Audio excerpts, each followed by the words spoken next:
12वें अध्याय का दूसरा पार्ट ये है। एक्चुअली वो जो फर्स्ट पार्ट है उसमें मतलब बाय मिस्टेक पार्ट 2 डल गया है, तो वो पार्ट 2 नहीं है, वो पार्ट 1 है और ये अब जो पढ़ रही हूँ ये पार्ट 2 है। तो मैं इसमें 3 मेंशन कर दूँगी ताकि आप सबको सुनने में दिक्कत ना हो।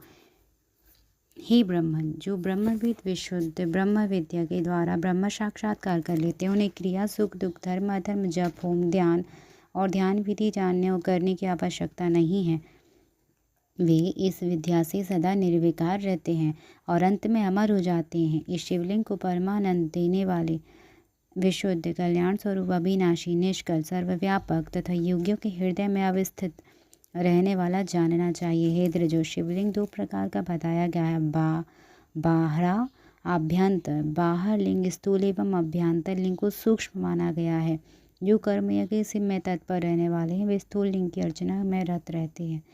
सूक्ष्मतया शिव के प्रति ध्यान करने में अशक्त अज्ञानियों के लिए शिव के इस स्थूल विग्रह की कल्पना की गई है। जिसको इस आध्यात्मिक सूक्ष्म लिंग का प्रत्यक्षीकरण नहीं होता है, उसे उस स्थूल लिंग में इस सूक्ष्म लिंग की कल्पना करनी चाहिए। इसके अतिरिक्त कोई अन्य उपाय नहीं है।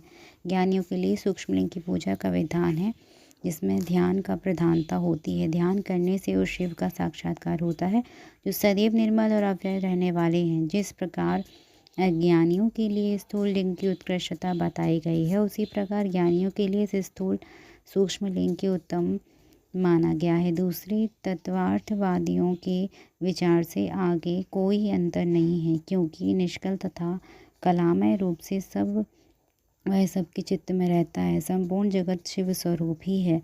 इस प्रकार ज्ञान के द्वारा शिव का साक्षात्कार करके विमुक्त हुए लोगों को कोई भी पाप नहीं लगता। उसके लिए विधि निषेध और विहित कुछ भी नहीं है। जिस प्रकार जल के भीतर रहते हुए भी कमल जल से लिप्त नहीं होता, उसी प्रकार घर में रहते हुए भी ज्ञानी पुरुष को कर्म अपने बंधन से बांध नहीं पाते हैं। इस प्रकार का ज्ञान जब तक मनुष्य को प्राप्त न हो जाए तब तक उसे कर्म वेद स्थूल या सूक्ष्म शिवलिंग का निर्माण आदि करके सदाशिव की ही आराधना करनी चाहिए। जिस प्रकार विश्वास के लिए जगत में सूर्य एक ही स्थित है, एक होते हुए भी जल के आधार जलाशय आदि वस्तुओं में अपने प्रतिबिंब के कारण बहुत सी रूपों में दिखाई पड़ता है, उसी प्रकार हे देवो, यह सत असत रूप जो कुछ भी संसार में सुनाई और दिखाई दे रहा है, उसे आप लोग शिव स्वरूप परम ब्रह्म ही समझें। जल तत्व के एक होने पर भी उसके संबंध में जो भेद प्रतीत होता है, वह संसार के सम्यक विचार न करने के कारण ही है। ऐसा अन्य सभी वेदार्थज्ञ भी कहते हैं। संसारियों के हृदय में सकल लिंग स्वरूप साक्षात परमेश्वर का वास है। ऐसा ज्ञान जिसको हो गया है, उसको प्रतिमा आदि से क्या प्रयोजन है।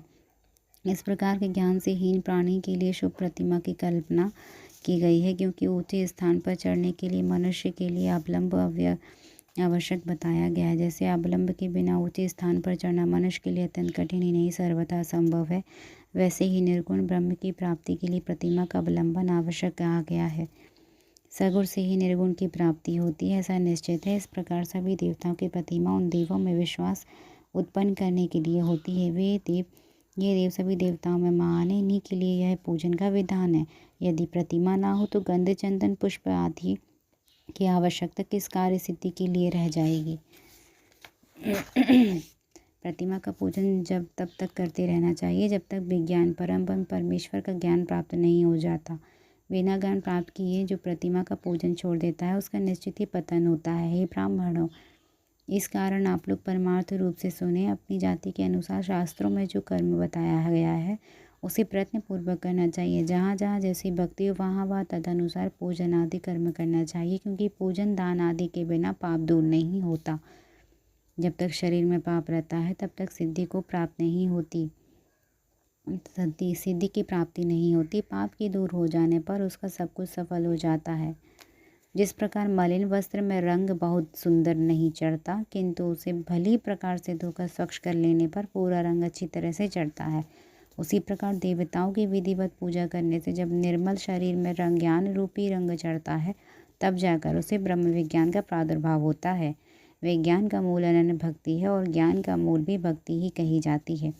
भक्ति का मूल सत्कर्म अपने इष्ट देव आदि का पूजन है और उसका मूल सद्गुरु कहे गए हैं और उन सद्गुरु का मूल सत्संगति है। सत्संगति से सद्गुरु को प्राप्त करना चाहिए। सद्गुरु से प्राप्त मंत्र से देव पूजन आदि सत्कर्म करने चाहिए, क्योंकि देव पूजन से भक्ति उत्पन्न होती है और उस भक्ति से ज्ञान का प्रादुर्भाव होता है। ज्ञान से परब्रह्म के प्रकाशक विज्ञान का उदय होता है। जब विज्ञान का उदय हो जाता है तब भेद बुद्धि नष्ट हो जाती है।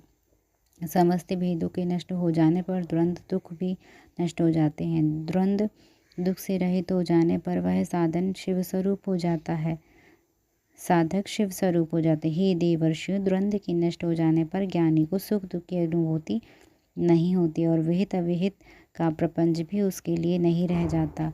इस संसार में ऐसा गृहस्थ आश्रम रहित प्राणी विरला ही होता है। यदि लोक में कोई हो तो उसके दर्शन मात्र से ही पाप नष्ट हो जाते हैं। सभी तीर्थ देवता और मुनि भी उस प्रकार के परम ब्रह्म शिव स्वरूप परम ज्ञानी की प्रशंसा करते रहते हैं। वैसे ना तो तीर्थ है, ना मिट्टी, ना पत्थर से बने देवता ही हैं। वे तो बहुत समय के बाद पवित्र करते हैं, किंतु विज्ञानी दर्शन मात्र से पवित्र कर देता है।